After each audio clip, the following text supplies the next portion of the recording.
Hi, it's Kristen Eykel, and thank you for joining 5 concepts from Yoga for Transformation. This one is all about pranayama. Now, some of you who are familiar with yoga may know that pranayama has to do with breathing, but it doesn't actually even mean breathing. What pranayama means, it's 2 Sanskrit words, prana and ayama. Prana is the life force energy. So the ayama is the control of the life force energy. So when you're using your pranayama practice, you are helping to engender the way you feel, the way you process, the way you experience life through the power of your breath. So it's pretty magical and it's pretty important work to do. Unfortunately, most of us breathe on a daily basis rather unconsciously, or what we call paradoxically, which means if I say take a big breath, your chest goes up. Okay, that's not actually fully breathing. So if I were to say take an inhale, rather than having your chest move, let your belly expand, let your diaphragm pull outwards. That's what it's built for. The diaphragm is like this cummerbund of muscle that goes right at the very base of your rib cage. So when it extends outwards on your inhale, it pulls open your lungs, kind of like putting air into a balloon. So it gets bigger, which means your belly gets this expansive feeling, but you're also going to feel this in your waist and maybe even in your back. So a full expansive inhale causes you to feel like your whole rib cage is opening. Now it's funny because we say rib cage and then we think like a cage, right? Like it's iron bars and it's rigid and it doesn't move. Well, it couldn't be further from the truth, because in between each one of your rib bones, you have these little muscles, right? You have these intercostal muscles that stretch and expand over time and over your practice to allow your rib cage to actually expand to allow more breath in. So your lungs get to pull more oxygen into your body. Well, why is that a good thing? I'm so glad you asked.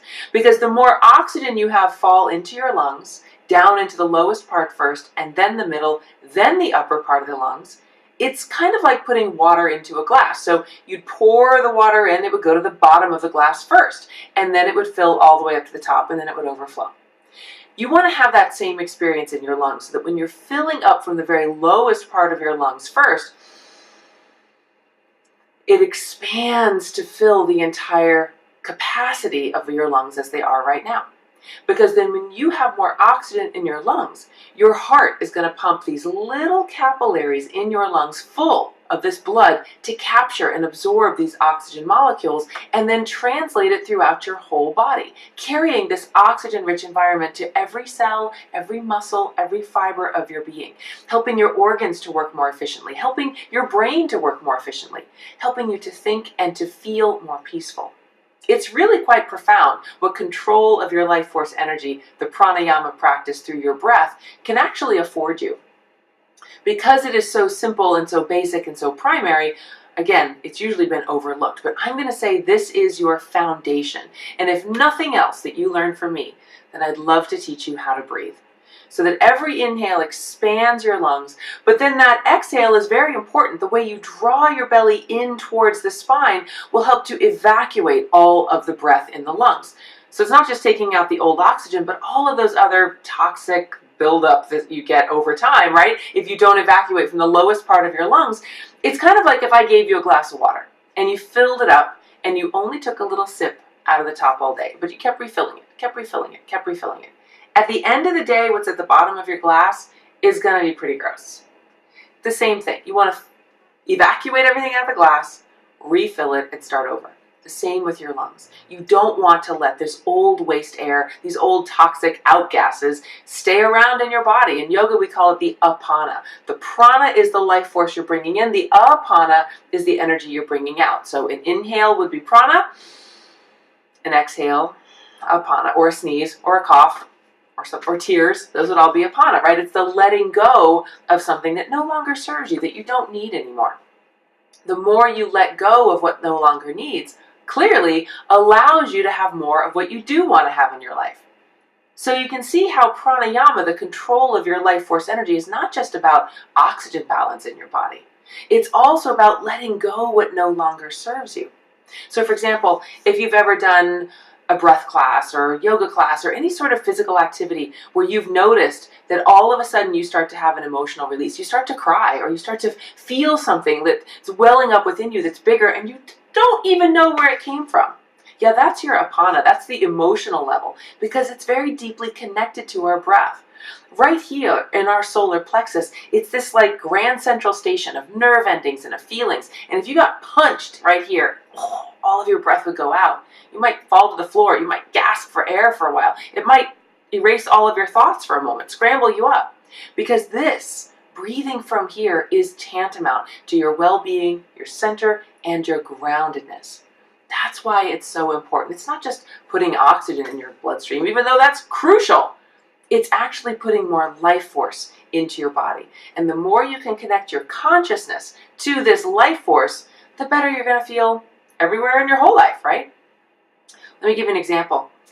You may have had hypertension or anxiety, or you may have had those times in your life where you started to feel anxious or shut down or nervous, or like you had to run away or flee, right? That fight or flight experience began to happen in your body. So there's a lot of physiological things that happen on that. It's not just an emotional, mental, spiritual thing. It's an actual physiological experience of what goes on in your body. Your breath begins to tighten up. Your muscles begin to get ready to run away. The blood flows to your organs to protect your extremities in case you get hurt. Your pupils might dilate. Your brain may start to suddenly freeze into certain ways of escape. Okay, that fight or flight becomes a pattern that we get to live in our everyday common life.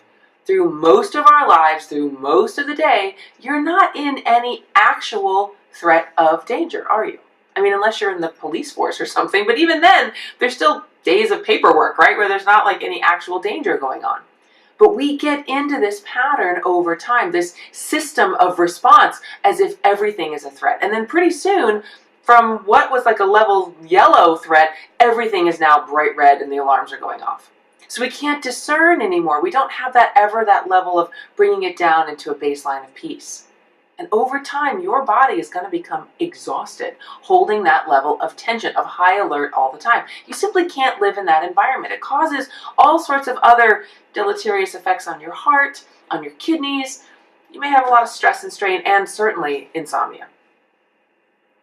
To help override some of that, it's a very simple remedy. Learn to breathe. Learn to have control of your life force energy. Because otherwise, your body is going to start to break down. You're going to have lack of vitality, lack of well-being, and you might start to age well before your time simply because you're not taking deep, great breaths. So I'm going to give you a little practice with this. It's a very simple practice, and you can do it all day long, anytime you need to, but especially when you're feeling moments of overwhelm or panic or anxiety. So all you're going to do is take a breath to a 4 count. So you're going to inhale to a count of 4, and then unless you're pregnant or have hypertension or some other reason, you don't have to hold your breath. But if you could hold your breath for a count of 4. And then you're going to exhale for that same count of 4. So it's very simple. You're going to inhale 4, unless you're pregnant, hold your breath for 4, and then you're going to exhale for 4. And now, as you practice this over time, your breath actually begins to hold a greater capacity. Your sense of well-being begins to expand. So you can go from a 4 to a 6, an 8, a 10. You can let your breath go to even a count of 20. There's what we call a 1-minute breath in yoga, where it's an inhale and an exhale with that hold for 20 seconds. 20, 20, 20 equaling 1 full minute. It's a really very powerful breath, but I want you to work up to that. So we're only going to start with a count of 4. So let's just take a breath together. So as you inhale, put one hand on your belly and have another hand on your heart. Don't let your chest move. Let the breath come from the lowest part of your diaphragm first. And at first it might feel weird if you're not used to breathing this way. I see people trying to figure it out. Breathing from your chest is called paradoxical breathing, or backwards. We want to breathe from the diaphragm. If you've ever watched a baby sleep, you watch their belly rise and fall. That's how we're naturally meant to breathe. So let yourself come into that breath right now. One hand on your belly, one hand on your heart. So that when you inhale, we're going to count 1, 2, 3, 4, then hold. 1, 2, 3, 4, and exhale. 1, 2, 3, 4. Inhale. 1, 2, 3, 4. Hold. 1, 2, 3, 4. Exhale. 1, 2, 3, 4. That's all there is to it. I'm going to do it with you. So here we go. Inhale. Hold. Exhale. Inhale. Hold. Exhale. Inhale. Hold. Exhale. It's just that simple. Even with those few breaths, notice how your body starts to relax. Notice how your brain starts to come into a new sense of center and balance. Notice how your thoughts stop racing and start to harmonize. Notice how you might even begin to feel a little bit more relaxed in just a few breaths. Now your homework, should you choose to do it, and I hope that you will, would be to literally set a timer and just do it for 3 minutes. Do it for 5 minutes. If you're a real rock star, do it for 11 minutes. And let your breath begin to extend longer and longer beats of time.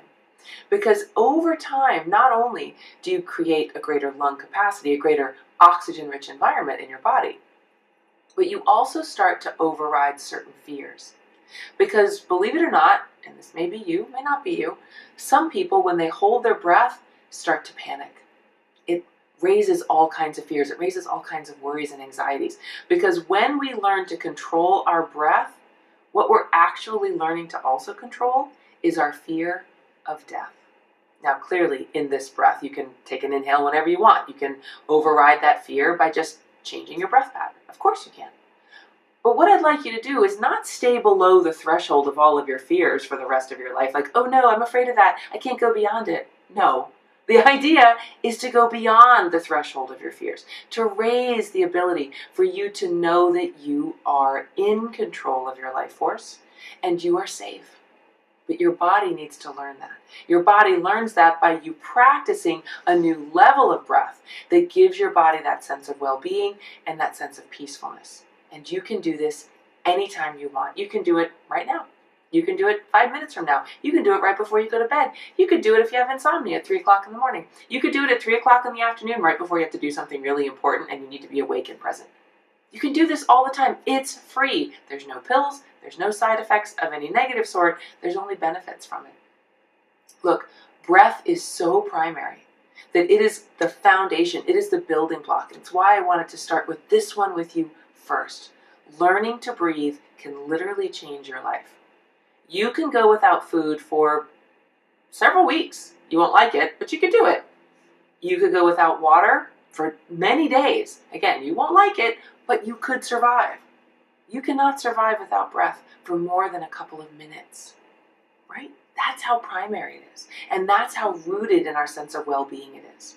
So learning to breathe from your diaphragm, from your grand central station of that center of all of your nerves and your well-being, opening up the breath, overriding your fear of death, overriding your anxieties, overriding your tensions is going to cause your physical body to feel better.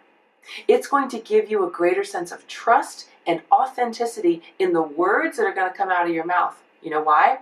I'm glad you asked that too. Because what happens is over time, we stop paying attention to what we're actually saying and we start listening to that voice in our head. And that voice of our head is already telling you what you want to say before the other person's even finished speaking. That voice in your head has already decided, you don't like this, you're not going to do this, you can't do that. You've always heard that sense of like, before you say something in anger, take a breath, count to 10. Yeah, that's exactly why. Because you give yourself the opportunity to change your dynamic, to change your feeling just enough to regain control of your life force energy. So let's say for the example that you are always hot-tempered and it's very easy for you to go into anxiety or fear. You might have someone cut you off at the parking lot and pull into a parking space in front of you. How are you going to react? Are you going to go with all guns blazing and honk the horn and yell as if it actually mattered? Are you actually going to cause yourself so much agitation that you are going to ruin your hard-won peace by yelling over a parking spot? That's when you get to take the breath.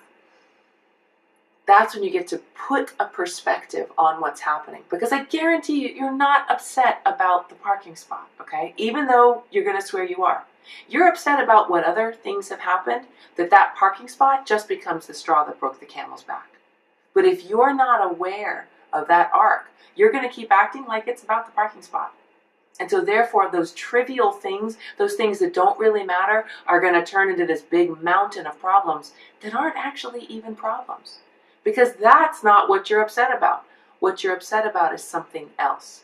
Now, I don't know what that is. We could help you get to the root of that, and I hope that we do. Because that, when you get to that nugget, that piece, you get to change that programming, and you get to have a completely different experience of everything else that's going on in your life. And that's why we actually have the Yoga for Transformation Challenge, why there's 42 days of a practice. You need that time to practice your new state of being. Because whatever habit you already have, that habit of being short-tempered or that habit of going into fear, we need to create a new habit, a new system, a new go-to practice for yourself. It's more than just modifying your behavior or limiting your behavior to not doing something else. It's more about engendering a new behavior that feels organic and natural, and it feels much more free and happy. Wouldn't you like to feel free and happy? Okay, I'm going to bequeath it upon you right now, because in this moment right now, take a few breaths and just begin to feel how delicious it is to be able to breathe. I mean, God bless people who have emphysema or difficulties in breathing, who've ever suffered any loss of breathing. That panic is real. It is a real moment of not being able to take in more breath, to feeling that struggle. If that's the case for you, then you already know how important it is to control your fear, to control your panic, and to learn to breathe with your whole body more efficiently. And that's what I'm hoping that everybody can learn to do, to breathe with your whole body, to feel whatever it is that comes up, to honor it, not push it aside, not pretend it's not real. You have real emotions, you have real feelings. Honoring them is crucial. So let yourself take a few moments and just practice that diaphragmatic breath of inhaling deeply, holding it for an extended period of time, and exhaling it for that same count.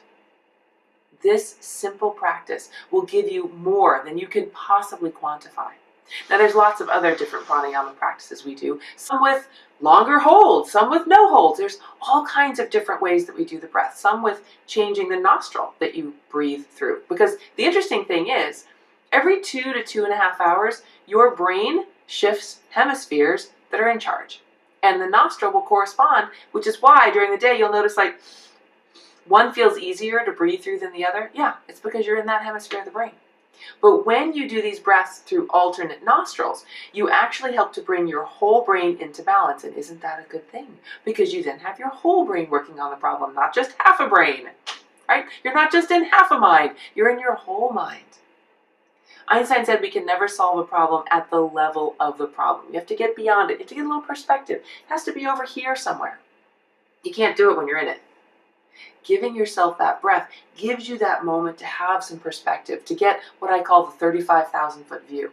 When you get this overview and you can see all around you, you start to then see that some of those behaviors and actions you had that have been limiting you, you're totally ready to transcend them. And you do so by creating a new habit, not by beating yourself up. That's not going to help. That's not going to change anything. If beating yourself up would have helped you by now, you'd clearly be evolved. And that doesn't happen. So what beating ourselves up gives us is more of that feeling that we're looking to override.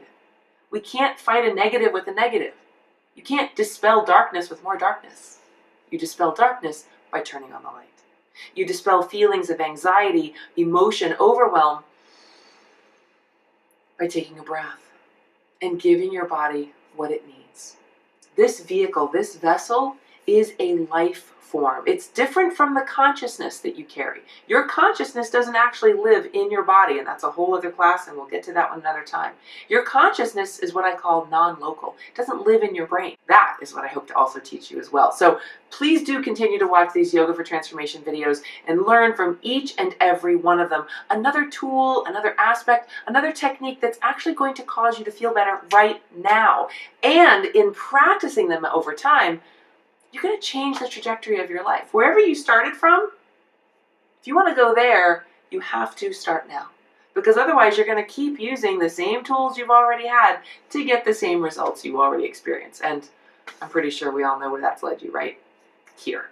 So to get beyond this moment, dig deeper, breathe deeper, feel more, and let yourself feel the safety in learning how to control your life force energy for your highest, greatest good.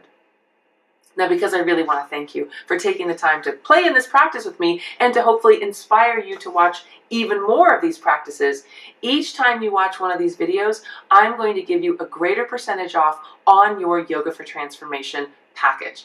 Because Yoga for Transformation is a 42-day challenge, and because I know you're completely able to do this, there's like no reason for you not to do this, I really want to make it easier and easier for you to feel how good you're going to feel in 6 short weeks. So keep watching all of these videos. Thank you for participating, and Sat Nam.